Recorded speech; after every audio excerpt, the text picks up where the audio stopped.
오늘 말씀 제목은 성령은 누구인가입니다. 성령은 누구인가? 우리가 사도신경에서도 분명하게 천지를 창조하신 성부를 믿고 죄악에 물들어서 죽을 목숨된 우리를 살리시는 대속의 주님을, 예수를 믿는다고 그랬고, 마지막으로 교회를 세우시고 또한 모든 것을 완성하시는 성령을 믿는다고 분명히 고백을 하지만, 보통 때는 우리가 예수는 믿는다고 하면서도 성령은 믿는다는 말을 자주 하지는 않죠. 그러면 무엇일까? 주로 성령은 우리와 동행한다, 그렇게 표현을 해요. 우리와 함께 하시는 성령, 그래서 우리를 늘 돌보시고 보호하시는 성령, 그렇게 이야기를 합니다. 예수님은 우리에게 성령을 소개하실 때에 헬라 말로 파라클레시스라는 말을 쓰셨어요. 예수님이 그 헬라 말을 쓰셨는지 모르겠지만 어쨌든 성경은, 요한은 그렇게 얘기를 했어요. 파라클레시스라는 말은 우리가 아는 대로 보혜사라는 뜻이지요. 우리말 번역 그렇게 했어요. 보혜사는 무엇인가? 그건 돕는 자란 뜻인데, 원래 이것은 헬라 그리스 군사 용어에서 나왔다고 그래요. 헬라 군인들은 전쟁에 나갈 때에 혼자 나가는 것이 아니라 둘씩 짝을 지어서 나갔다고 그래요. 그래서 적을 만나게 되면 서로 등을 맞대고 앞과 뒤에서 등을 봐준다, 서로 뒤를 봐준다는 말이 있듯이, 그렇게 해서 싸우게 되면은 든든하게 되는 것이죠. 그래서 성령은 나의 파트너, 나와 동반자, 그런 뜻으로 예수님께서 쓰셨다, 이렇게 관찰을 하는 것이죠. 성령은 누구실까요? 우리와 함께 하시고 늘 우리와 동행하시면서 우리의 파트너 되시는 그런 분이 성령이라 예수님은 그렇게 이야기를 했어요. 그렇게 보게 되면 예수님이 12 제자를 파송하실 때에도 꼭 둘씩 짝을 지어서 보내셨어요. 나중에 70명 보낼 때에도 둘씩 짝을 지어서 보냈다고. 왜 그렇게 했을까? 이제 이해가 되는 거예요. 벌써 이제 장차 너희한테 붙여줄 성령을 미리 이제 연습시키는 것이다, 그렇게 판단하게 되면 문제가 없는 것이죠. 성령은 누구신가? 오늘도 예수님께서 우리에게 붙여주신 그런 동반자, 파트너 되신 그런 성령, 우리가 얼마나 감사한지 몰라요. 예수님은 철저하시잖아요. 그래서 앞으로 내가 없어도 내 대신 너의 유능한 파트너 내 붙여줄게. 그 성령이 오셨어요. 지금도 그 성령. 우리는 12 제자가 둘씩 파송될 때의 그 기분을 모르겠지만 이제는 알 수 있는 거예요. 성령이 늘 함께 하시기 때문에 우리 옆에서 성령께서 좋은 파트너가 되어 주시는 것이죠. 오래전에 겨울 연가라고 보셨잖아요. 그게 재밌게 봤는데 참 눈물 많이 쏟았어요. 사랑하는 두 남녀가 글쎄 그렇게 사연이 많아요. 나중에 서로 결합하는 데까지 그렇게 오랜 시간과 아픔이 있었다, 그런 얘기인데, 거기에 상징적으로 그 퍼즐 게임을 등장시켜 놨어요. 그래서 몇백 개, 몇천 개 그 퍼즐을 맞추잖아요. 그래서 성을 하나 완성시키는 그림인데, 근데 어떻게 됐는지 그 한 조각이 잊어버렸어요. 결국은 거의 다 완성됐지만, 하지만 한 조각이 빠짐으로 그 그림이 완성이 안 되는 것처럼 결국은 나머지는 다 있어요. 모두 있고 뭐 재산도 있고 모두 있고 다 뭐 잘 나가고 그렇지만 딱 한 사람, 그것이 없기 때문에 그 그림은 완성이 안 된다. 그런 주제가 그 드라마에 담겨 있어요. 그런데 요한계시록은 우리 지금 현대 교회가 라오디게아 시대라고 이야기를 하면서 그건 무슨 말인가? 라오디게아 교회는 모든 것이 물질적으로 다 풍성하다는 거예요. 없는 게 없이 다 있어요. 아쉬운 게 아무것도 없어요. 그런데 거기에 예수가 빠져 있으면 어떻게 될까? 그건 아무것도 아니라는 거예요. 그래서 바로 우리의 신세가 되는데 계시록 3장 17절은 이야기를 그렇게 했어요. 이것은 예수님이 하신 말씀이고 요한이 적었지만 요한은 분명히 기록하기를 성령이 교회들에게 하시는 말씀이라고 하는 거예요. 성령이 말씀하시는 거예요. 네가 말하기를 나는 부자라 부요하여 부족한 것이 없다 하나 내 곤고한 것과 가련한 것과 가난한 것과 눈먼 것과 벌거벗은 것을 알지 못하는도다. 이것이 성령이 나한테 말씀하시는 거예요. 성령은 항상 동행하시면서 내가 어리석은 부자처럼 창고를 크게 줘서 먹을 거 많이 저장을 해놨으니까 이제 안심이다라고 했을 때에 성령은 나한테 말씀하시는 거예요. 너 부자라고? 아니야. 너의 실상은 얼마나 부족하고 가난하고 가련한 존재인지 너 모르냐? 그렇게 우리에게 말씀하시는 거예요. 성령은 우리에게 마치 파트너인데 아주 자상하시고 경험 많은 파트너, 시니어 파트너처럼 우리에게 우리의 실상을 이야기를 해주면서 네가 예수를 얻지 못하고 다른 것 아무리 많아도 아무 소용이 없다. 차라리 그 모든 거 다 버려라. 다 버려. 그리고 그 한 조각 미싱 피스죠. 그거 한 조각 네가 차지하게 되면 다 얻은 거야. 그게 성령이 우리한테 주시는 어드바이스예요. 오늘도 우리에게 말씀하고 있어요. 저희 집사람이 저를 가끔 칭찬 겸 반놀림 겸 이야기하는 표현이 있어요. 박 목사는 리서치의 황제래요. 무슨 말인가 하면 뭐 궁금한 게 있으면 저한테 딱 얘기하면 몇 초도 안 걸려가지고 딱 이걸 하고서 내가 들이미니까 그런 얘기를 했어요. 조사하는 데에 천재라 그 얘기죠. 근데 그게 맞아요. 원래 목사는 그 리서치를 잘해야 돼요. 학자가 돼야 돼요. 그런데 목사한테 최대의 욕이 뭐냐 하면 조사는 잘하는데 성령의 도우심이 없어요.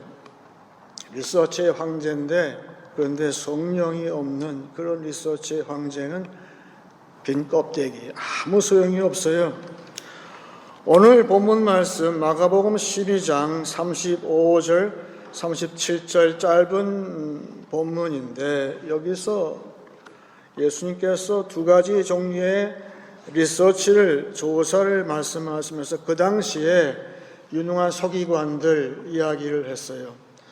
서기관들은 진짜 그 조사의 천재 아니에요. 딱 주제가 나오면 다 조사해가지고는 딱 이거라고 얘기를 하는데 예수님 말씀하시기를 그런 서기관 말고 천국의 서기관 되기를 바란다. 그게 바로 목사죠. 교회죠. 교회는 단순한 리서치하는 것이 아니라 천국의 서기관이 돼야 되는 것이죠. 그런데 오늘 서기관은 예수 그리스도를 갖다가 다윗의 자손이라고 조사를 해서 딱 얘기를 했어요. 그랬더니 예수님은 그게 맞냐? 다윗의 한 말을 뭐라고 했느냐? 다윗은 그리스도를 나의 주님이라고 이야기를 했다. 그 얘기를 지금 예수님이 하시는 거예요. 어떤 게 맞는 거죠? 한쪽은 조사만 열심히 해서 갖다가 냈어요. 하지만 예수님은 성령의 감동으로 말씀하시기를 예수는 누구인가? 예수는 나의 주님, 다윗의 주님이라고 했을 때에 그 다윗의 마음하고 우리의 마음이 일치한다는 거예요. 교회는 단순히 조사해서 하는 것이 아니라 성령께서 감동을 주셔서 성경을 해석을 해줘야 돼요. 해석 능력이 없는 목사는 껍데기예요. 그렇죠? 그건 욕이에요. 교회가 그러면 안 되는 것처럼 지금 예수님 말씀하시는 것은 교회 설교의 본이 무엇인가? 그것은 성령께서 우리가 동행하시면서, 성령이 누구일까요? 성령은 나와 동행하시면서 성경 해석의 최고의 권위자이세요. 성령이. 성령이 매일매일 예수가 누구인지 나한테 해석을 해주세요. 예수님은 마치 보석처럼 돼가지고, 보석 다이아몬드가 이 면이 많잖아요. 오늘 나한테 듣는 이 말씀은 내가 예수님을 새롭게 이해를 시켜주시는 거예요. 그것이 바로 성령께서 하시는 일이에요. 성령은 그래서 우리를 늘 성경을 읽을 때에 그 구절을 나한테 해석을 시켜주세요. 그것이 성령이 하시는 일이에요. 요새 보니까요, 옛날에는 유명한 가수나 무슨 탤런트나 배우나 나서서 어떤 뉴스거리가 있을 때에 리포터를 했어요. 일일 리포터를 했는데 요새는 보니까 너도 나도 다 리포터예요. 이게 다 있으니까, 다 찍어서 올리니까 다 리포터가 되는 것이죠.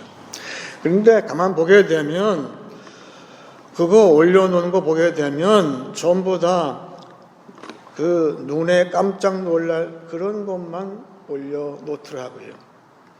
이야, 저런 것도 있구나. 그래서 신기하니까, 눈에 즐거우니까 어떤 때는 끔찍한 장면도 막 올려요.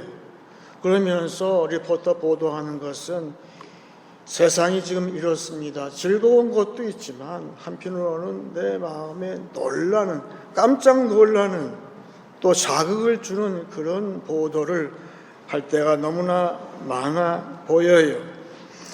그것은 마치 위기를 당한 그런 엘리사 시대의 사원처럼 우리가 되는 것은 아닌가.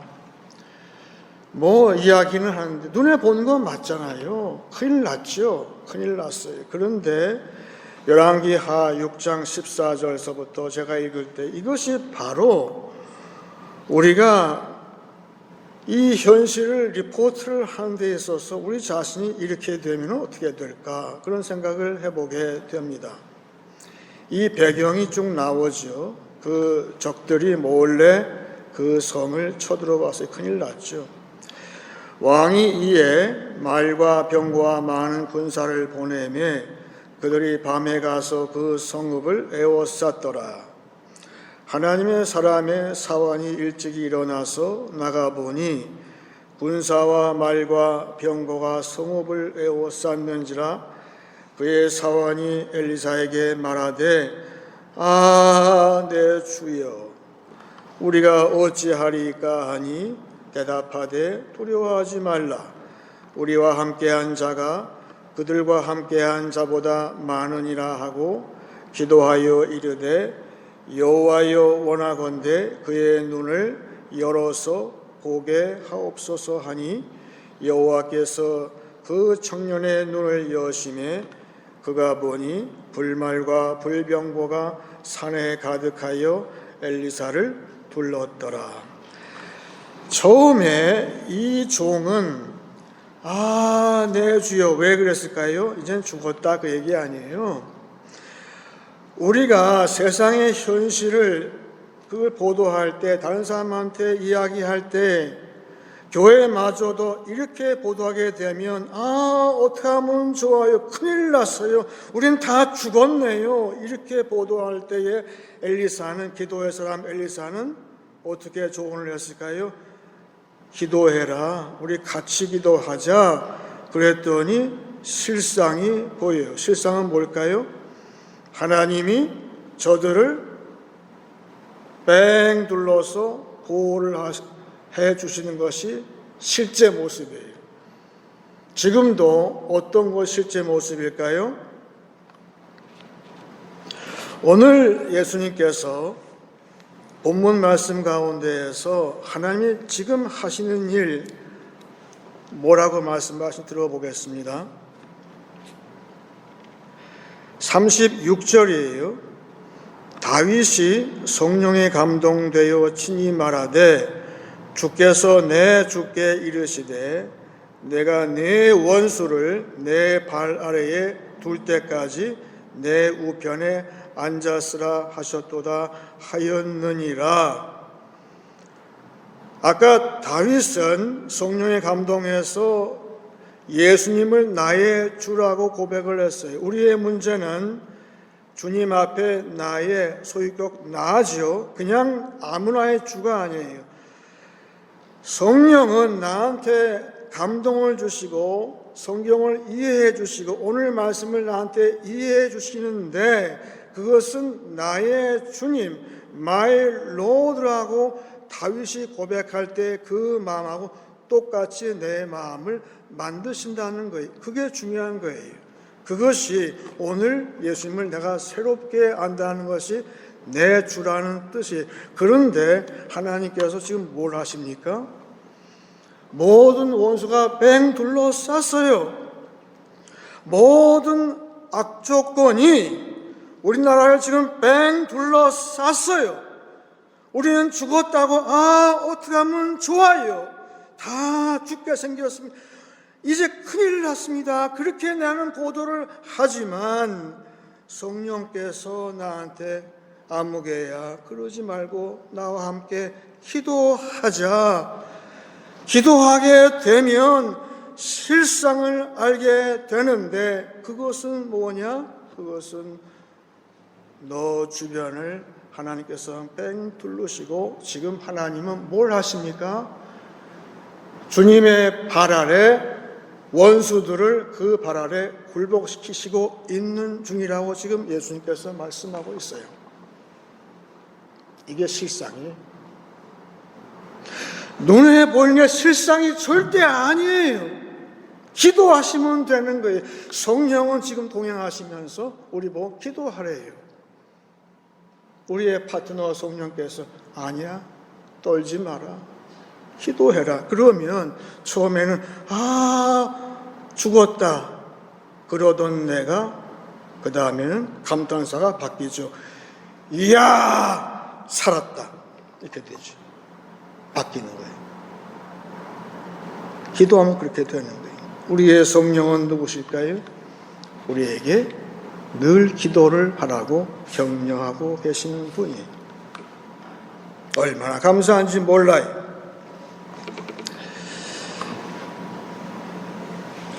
그 개구장이 남자아이가 하도 못된 일을 많이 하니까 자기 아버지가 화가 났어요. 한국에서는 이렇게 매를 들 때도 있지만 서양 사람들은 절대 매를 들지는 않죠. 대신 벌이 뭐냐 하면 자기 방에 가둬두는 거예요. 못 나오게 하는 거죠. 그래서 영어로 go to your room 하게 되면 그게 벌이죠. 방에 가 있으라고. 근데 이 꼬마가 뼈가 많아가지고는 방에 있는 척 하면서도 창문을 열고 창문 앞에 있는 그 나무를 타고 내려가서 친구들하고 노는 거예요. 사실 이제 아버지가 알고 어느 날 선포를 하는 거예요.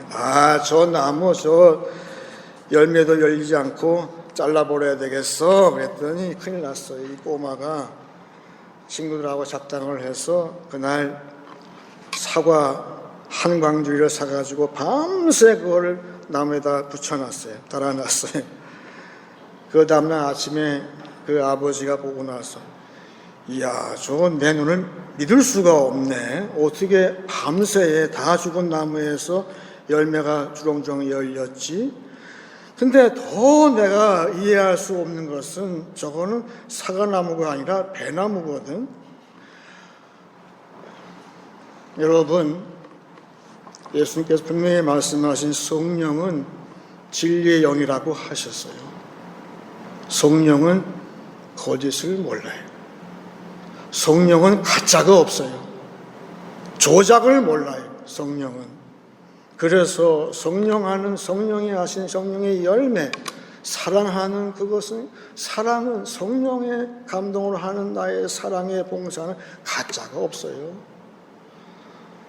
그리고 내가 봉사할 때 내 얼굴의 표정, 이 희락, 기쁨도 가짜가 없어요. 오늘 본문 말씀 마지막 절을 봅니다. 37절, 다윗이 그리스도를 주라 하였은즉 어찌 그의 자손이 되겠느냐 하시니 많은 사람들이 즐겁게 듣더라. 이 같은 본문이 마태, 누가도 있는데 유독 마가는 희한하죠.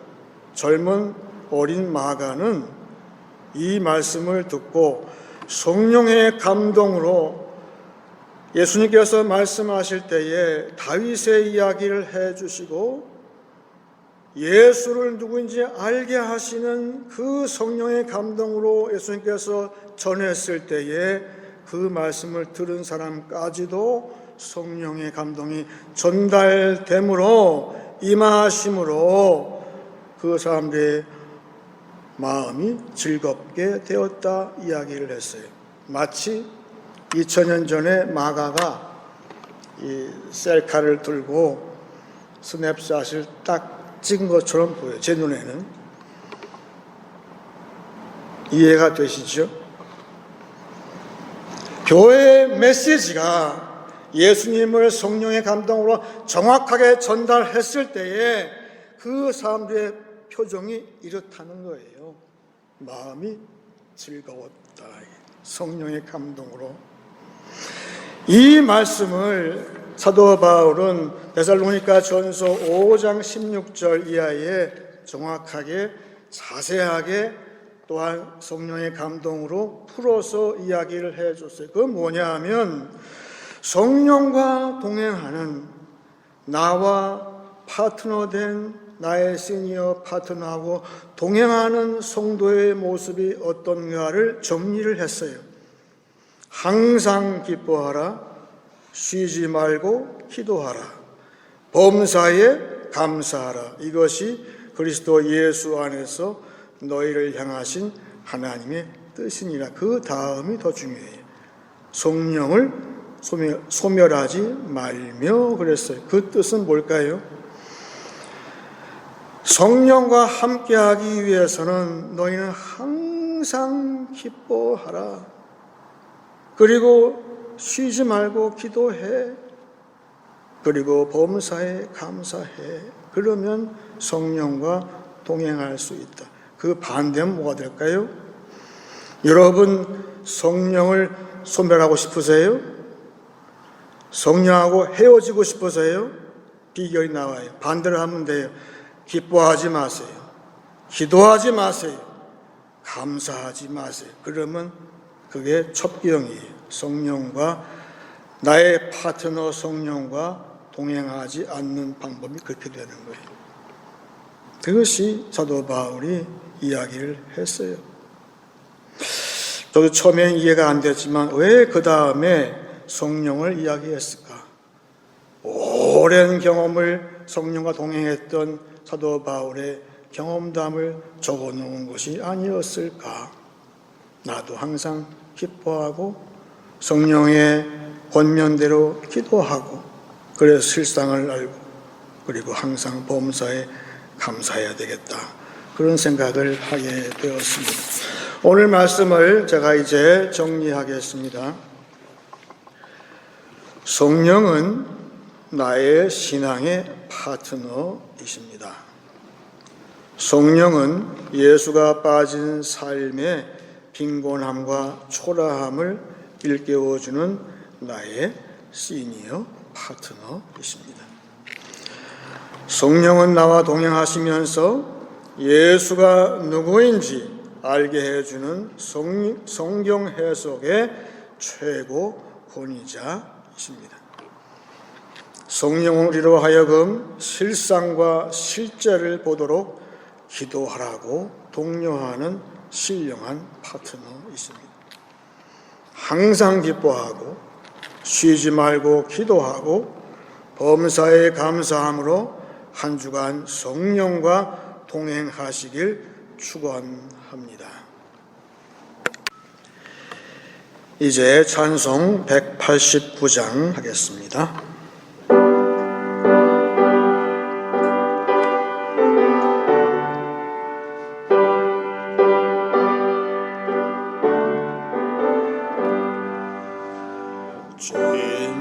진실하신 주 성령 성도 곁에 계시사 순례 길을 갈 때에 손을 잡아 주소서. 모든 고난 사람들 기쁜 소식 들으니 성령 말씀하기를 나를 따라오너라. 어디에나 계신 주 나를 도와주시사 어둠 속을 헤맬 때 홀로 두지 마소서. 폭랑심이 일어나 소망 끊어질 때에 성령 말씀하기를 나를 따라오너라.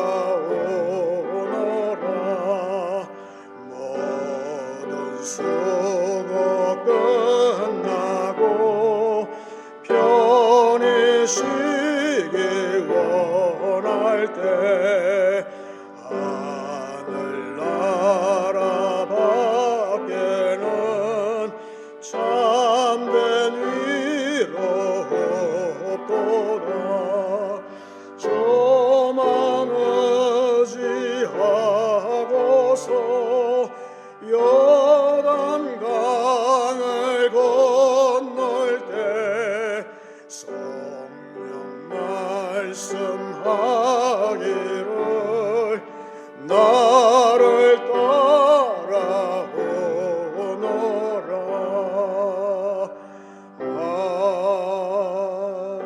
아멘.